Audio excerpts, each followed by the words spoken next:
कई लोगों को सोते समय खर्राटे लेने की आदत होती है और ये बात पूर्ण रूप से किसी को भी पता नहीं है।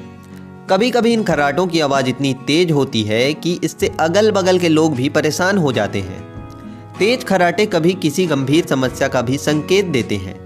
आइए जानते हैं कि खर्राटे क्यों आते हैं और इन्हें आसान तरीकों से कैसे दूर किया जा सकता है। सबसे पहले ये जान लेते हैं कि खर्राटे क्यों आते हैं।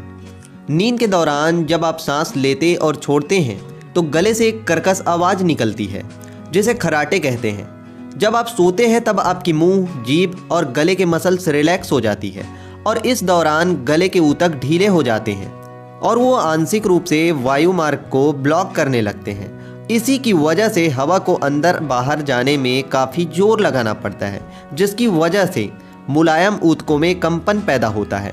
वायु मार्ग जितना रिलैक्स होता है, हवा का प्रवाह उतना तेज होता है। ये ऊतक कंपन को बढ़ाता है, जिससे खर्राटे की आवाज़ जोर जोर से आती है।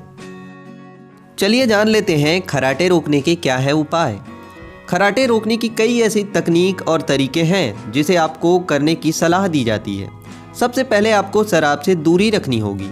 सोने से पहले शराब का सेवन मांसपेशियों को अधिक रिलैक्स देती है और एयरवेज पतली होकर सिकुड़ जाती है, जिसकी वजह से खर्राटे आने की संभावना बहुत ज़्यादा बढ़ जाती है।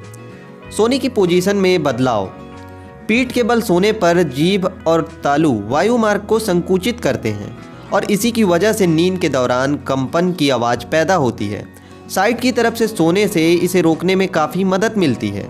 शरीर के बराबर तकिए पर सोने से भी खर्राटे कम आते हैं, क्योंकि ये बॉडी का बैलेंस एक तरफ बनाए रखता है। सिर ऊंचा करके सोने से भी खर्राटे कम आते हैं, क्योंकि ये नाक के वायु मार्ग को खोलता है और खर्राटों को रोकता है। वजन घटाएं। वजन घटाने से भी कुछ लोगों को खर्राटों की समस्या से मदद मिलती है। अगर आपकी वजन बढ़ने से आपको खर्राटे लेने की समस्या आ रही है तो आप अपनी वजन घटा सकते हैं, जिससे आपको खर्राटे रोकने में काफ़ी सहायता मिलेगी। वजन बढ़ने के कारण गर्दन के आसपास की चर्बी बढ़ जाती है, जिससे खर्राटे ज़्यादा आते हैं। सोने का एक नियमित समय। आपको अपने सोने का एक नियमित दिनचर्या बनाकर आपको खर्राटे रोकने में भी काफ़ी मदद मिल सकती है।